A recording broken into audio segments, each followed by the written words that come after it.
pleasure it is to be back here again. You know, 6 years ago, when I came to Tel Aviv to CET and got to meet Gila and Guy and the amazing Avi, they had ideas about how to better connect our imagination for the future of education with the real needs of students and teachers. And for me, it is so exciting to see what has been accomplished in the past 6 years. It is not just talk that we do here today. It is talk that leads to action. So let me begin by talking to you about the title of my speech. The title of my speech is Teachers as Makers, Content Creation as a Pedagogy of Learning.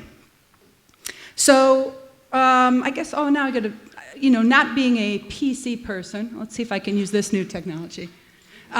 So the slides and the materials that I'm sharing for you are going to be available here on the website, mediaeducationlab.com. All the materials I'm sharing, hopefully you will find ways to use and repurpose, and look at the other materials that are at the website there. I feel like it's important for us to acknowledge that the myth of the digital native has hurt both students and teachers alike. This is a really big problem in my world. The reason why it's a problem is that students come into classroom feeling very superior. The problem is teachers believe they don't need to do anything because the students already know. It creates a really terrible mismatch, and it seeds responsibility from educators who actually have so much to offer in supporting students' digital and media literacy. So because you have been here before, I will only quickly acknowledge that my main interest in life is acknowledging that the concept of text is expanding to include all the forms of representation we use to make sense of the world: image, language, sound, multimedia. More importantly, I think the practice of literacy is changing, and that the ability to access and analyze and communicate and reflect on the consequences of our communication, and then to go out and do something using the power of information and communication to make a difference in the world, is really the idea of literacy. So when we think of literacy as reading and writing, speaking and listening, we're actually not recognizing the fullness of literacy in all its contemporary forms. Because literacy is expanding, we educators in elementary and secondary schools have to learn new concepts like open access, multitasking, transmediation. We have to think about identity and curation and play. Those are very empowering concepts for thinking about how we share meaning through symbols. But we also have to think about who owns the data we produce. Who owns the keywords we search for in Google? And how is my community represented? And what's not represented about the reality I experience every day? We have to think about surveillance, addiction, displacement, and propaganda. And these are important challenges that are all part of our experience, not just as educators, but as citizens growing up and living in this media and technology saturated society. So what's happening as more and more stakeholders become interested in the future of learning and the future of education, we have a proliferation of terms. This is actually an opportunity and a threat. The opportunity is it means lots of people with different perspectives are entering into this idea that education needs to change. People who are interested in teaching coding, people who are interested in youth media, people who are interested in technology integration or information literacy or web literacy or ICT skills. The opportunity is fantastic because each of these people come from a different disciplinary perspective, have a different set of attitudes and values and worldviews, but this is also a threat because it may increase incoherence. You and I may be thinking we're talking about the same thing when we talk about digital literacy, but actually you mean something completely different. And we may misunderstand each other in ways that are important to acknowledge. So for me, one of the most important opportunities of digital learning is the opportunity to connect the culture and the classroom. And of course, I'm especially interested in connecting to children's culture, as evidenced by the Minecraft phenomenon. Is that a big deal in Israel? Yes. Okay. And how about the news, right? And being able to critically analyze the accuracy and the value of the current events news that are part of your life. Is that something that's important in Israel?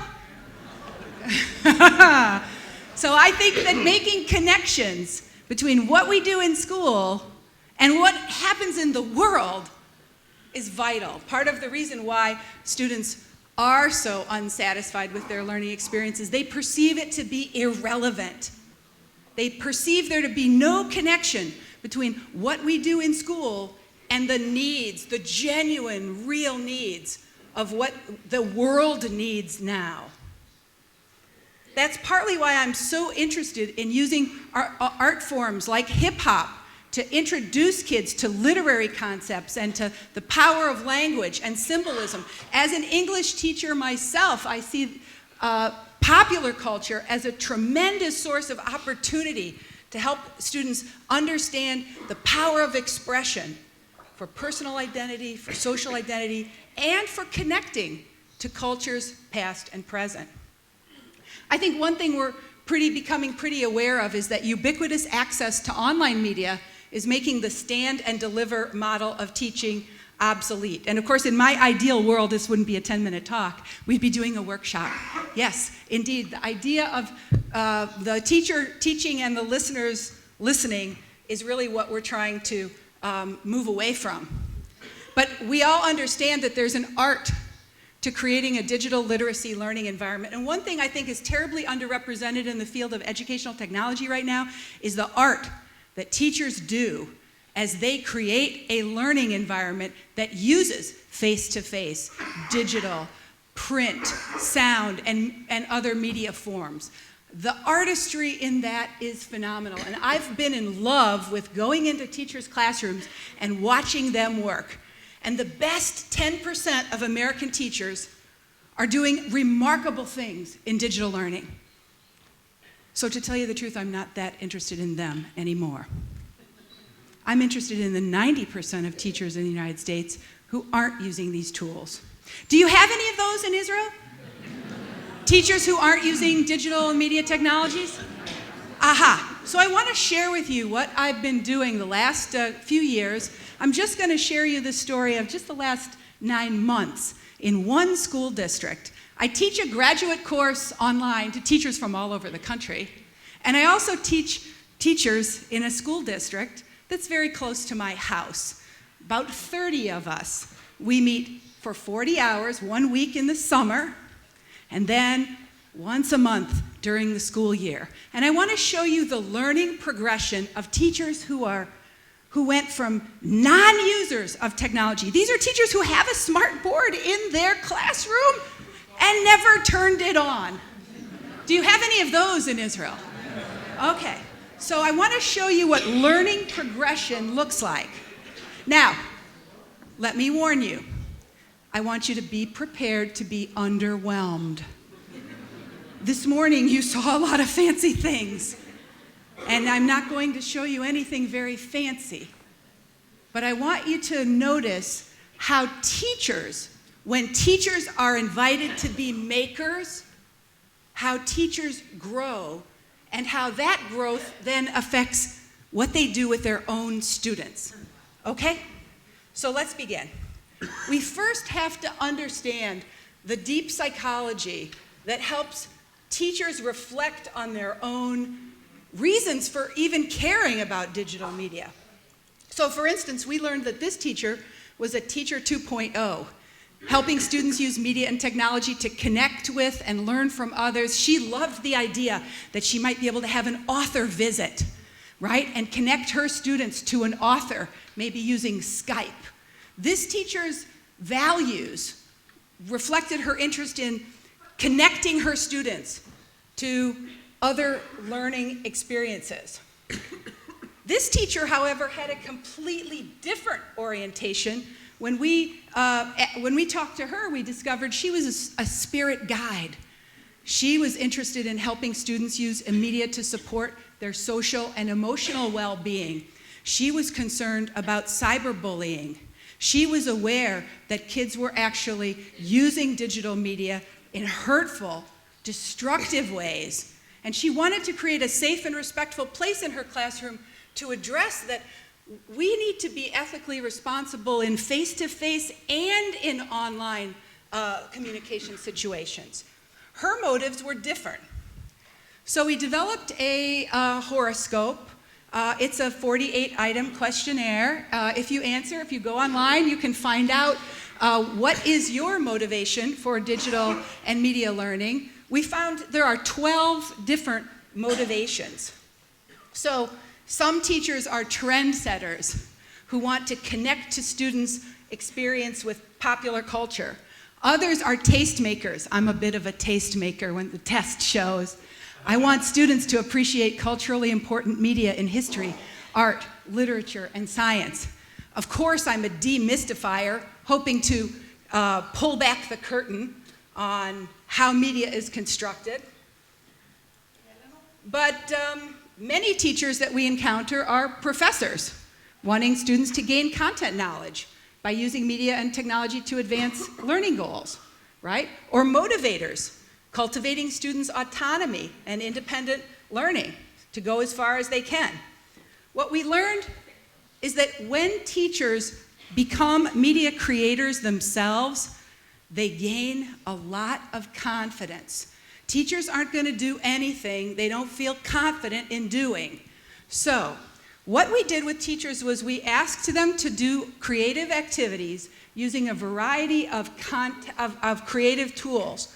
Now, in my humble opinion, there are so many of these that it's hardly worth talking about them. This year, it might be Storify or Mendeley or Videolicious or Screencast-O-Matic. 2 years from now, it will be a completely different set of tools, right? But these are generally free, cloud-based creation tools. They allow people to create. Here's an example of two elementary school teachers. This is the first video they ever made in their entire life. Let's take a look. Tell you how to solve a problem. How to solve a problem. First, you need to read the problem. Dan has some apples. John has 3 apples. Together they have 10 apples. How many apples does Dan have? Next, you need to find out the important information. I know Dan has some apples. Okay, I don't probably need to show you how they actually solve that, right? You got the concept? It's kind of a one-shot piece of video. The big challenge was figuring out how to make a video on your cell phone, right? And how to upload it to YouTube, right? And then they got to show it to their students. Next, teachers began exploring how to use comparison and contrast to compare poetry to film. Here's a grade 4 class. This teacher made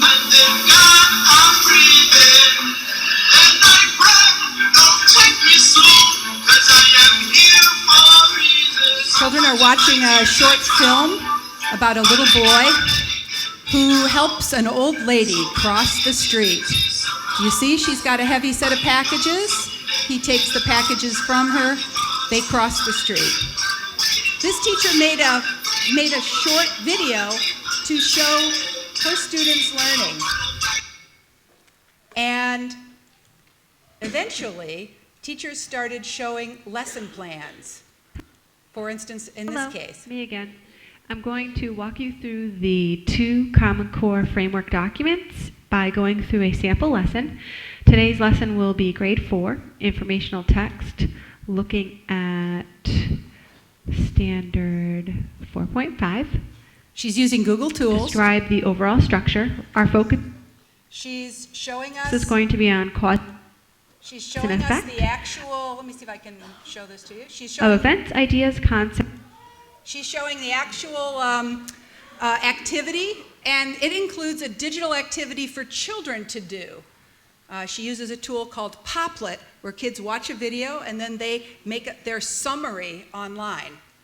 By the end of the semester, teachers were being very playful indeed as creative authors. In this video, teachers are introducing children to a school field trip. Whoa! Mrs. Fessy, you drive like a maniac. I don't. Yes, you do. So, in fact, they introduced the school field trip in a very playful way for children. As teachers got more comfortable as being media creators themselves, they were able to connect to students' creativity. And here's a 9th grader who has just finished reading Hamlet, and she's getting to demonstrate her critical analysis through a screencast. This is the beginning of Hamlet, Act 5, Scene 1. This scene opens up with the gravedigger scene, in which they are remarking that Ophelia is getting Christian burial even though she committed suicide. This is actually a social satire on the classes, because in Shakespeare's time, anyone who committed suicide was thought to be going straight to hell and that they should not be permitted any sort of right. And yet, because Ophelia is rich, she's allowed to get Christian burial. Another important fact about So we see here the student doing a very typical critical analysis using a very simple screencasting activity. As teachers are able to recognize why they want to use digital media, and when they're respected as creative authors themselves, they gain confidence because by creating and collaborating, they actually develop confidence. So in conclusion, in the same way that music is not in the piano, learning is not in the device. I am deeply, deeply committed to the creative practice of teaching. And whatever we do with digital media and technology for learning, I do not want to let go of teachers' enormous, fertile, and productive creativity. In any case, I believe that less teaching is more learning, but more importantly, that less teaching is more creating. Thank you very much.